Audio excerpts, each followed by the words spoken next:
Kabut duka kemiskinan kembali menelan korban. Belum kering duka air mata atas meninggalnya anak laki-laki di Ngada. Tragedi itu kembali terjadi di Kendari, Sulawesi Tenggara.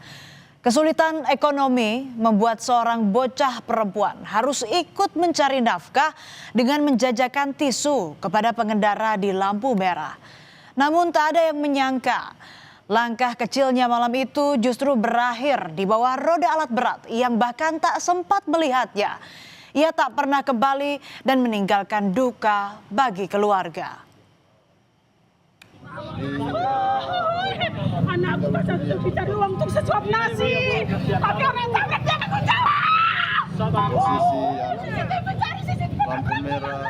Aspal basah di perempatan lampu merah PLN Wua Kendari pada Kamis 29 Januari malam menjadi saksi bisu tragedi memilukan. Seorang bocah perempuan mengembuskan nafas terakhirnya. Tangis histeris sang ibu memecah malam.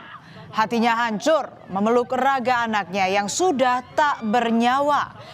Di sela isak yang mengguncang dada, terucap kalimat yang membuat siapapun yang mendengar ikut terluka. Saya suruh dia pergi jual tisu karena kami mau makan, sudah tidak ada nasi.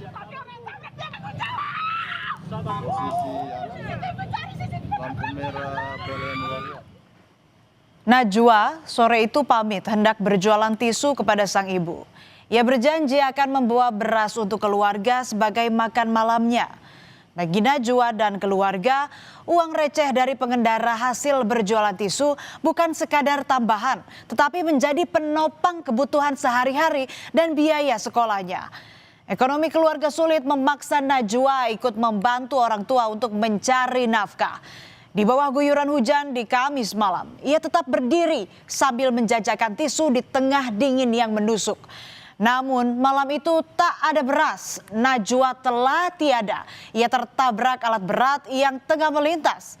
Ini bukan hanya kecelakaan lalu lintas, saudara. Najwa menjadi potret getir tentang anak-anak yang terpaksa bekerja di jalan demi bertahan hidup.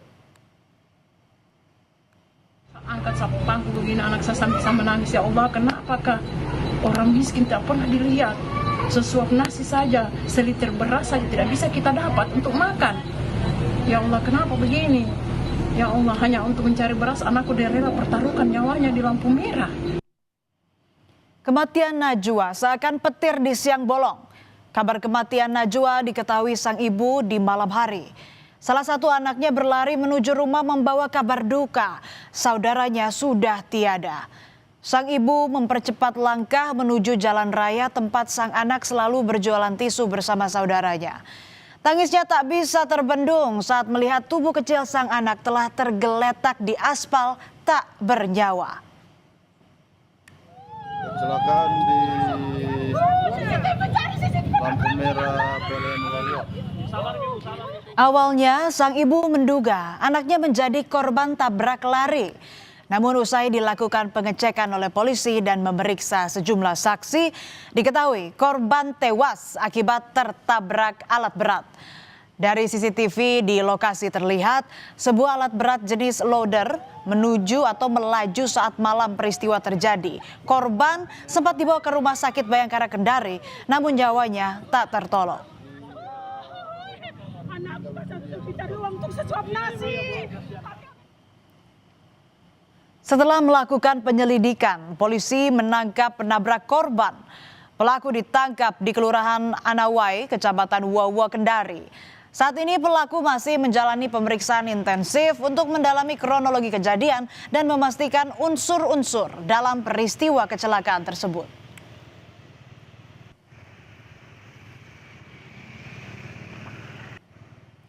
Alat berat yang dikendarai pelaku saat kejadian juga ikut disita, saudara. Wheel loader, alat berat yang menabrak Najwa, adalah alat berat beroda karet yang dilengkapi baket besar di bagian depan. Saat ini alat berat ini telah disita polisi dan disimpan di Polresta Kendari.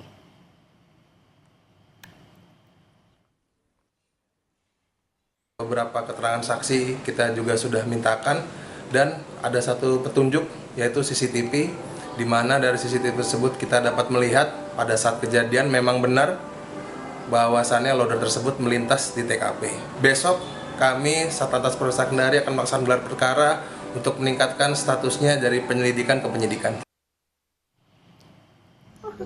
Terima kasih Allah, terima kasih. Peristiwa ini menyentuh banyak hati, termasuk Gubernur Sulawesi Tenggara Andi Sumangeruka.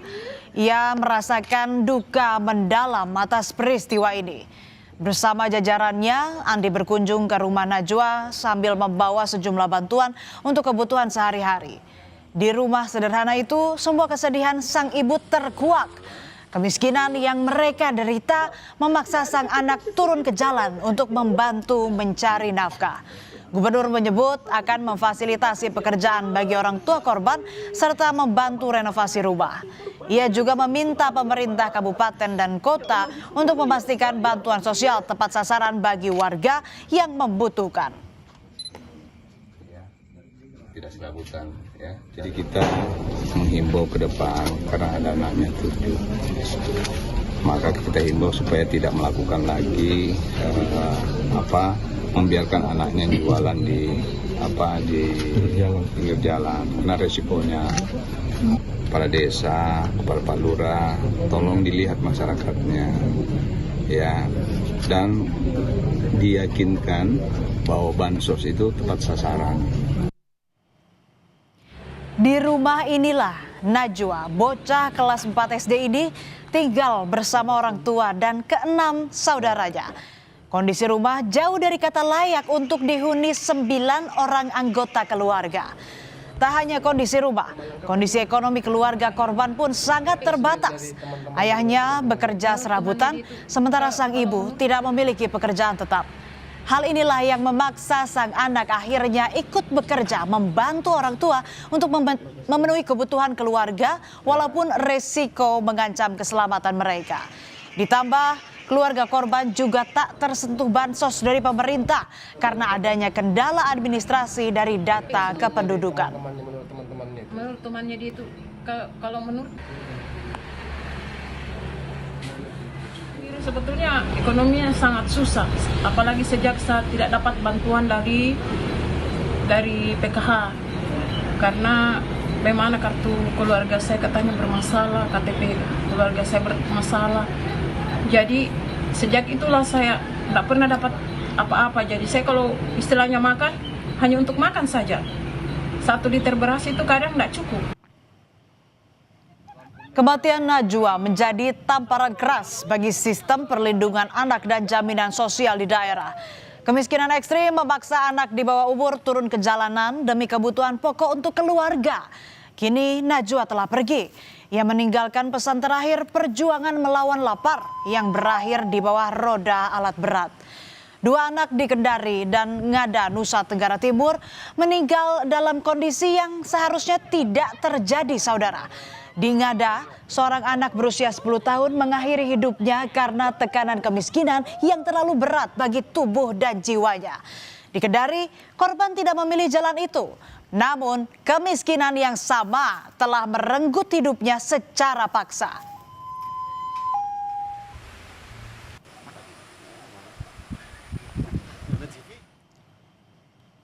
Sebelumnya, seorang anak di Ngada, Nusa Tenggara Timur pergi meninggalkan luka yang tak akan pernah kering.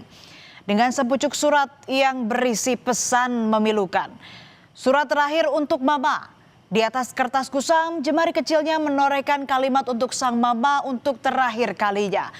Surat yang berisi pesan cinta sekaligus pesan perpisahan kepada sang mama. Ia meminta agar mama tak menangis dan merelakan kepergiannya.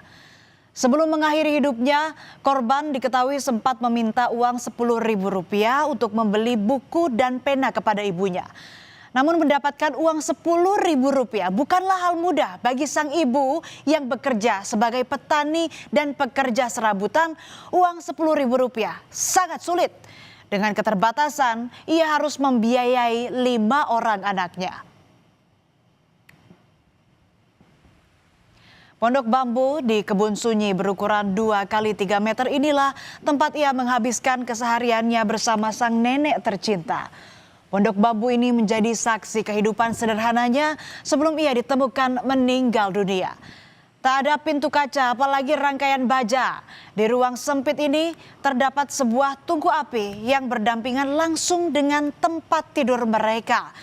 Kondisi ekonomi seadanya, bahkan mereka pun tak terdana bansos karena ada kendala dalam administrasi pada data kependudukan orang tuanya.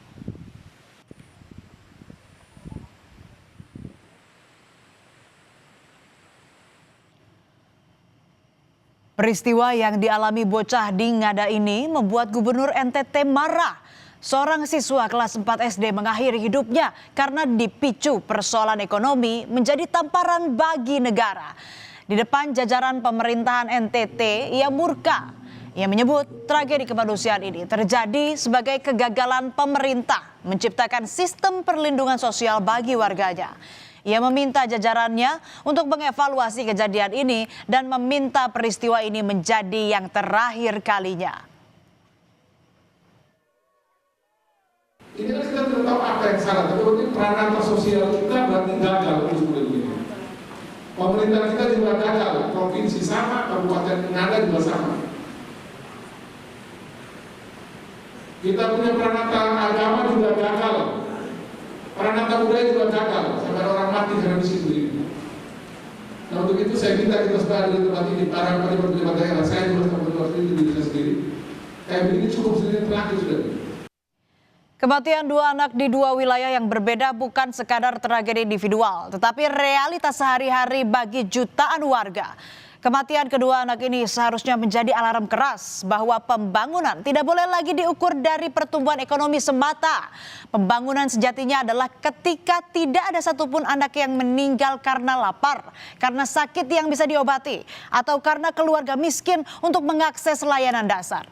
Kemiskinan tidak hanya merampas nasi dari meja makan, ia juga merampas masa depan, mimpi, dan bahkan nyawa anak-anak yang seharusnya masih belajar dan bermain.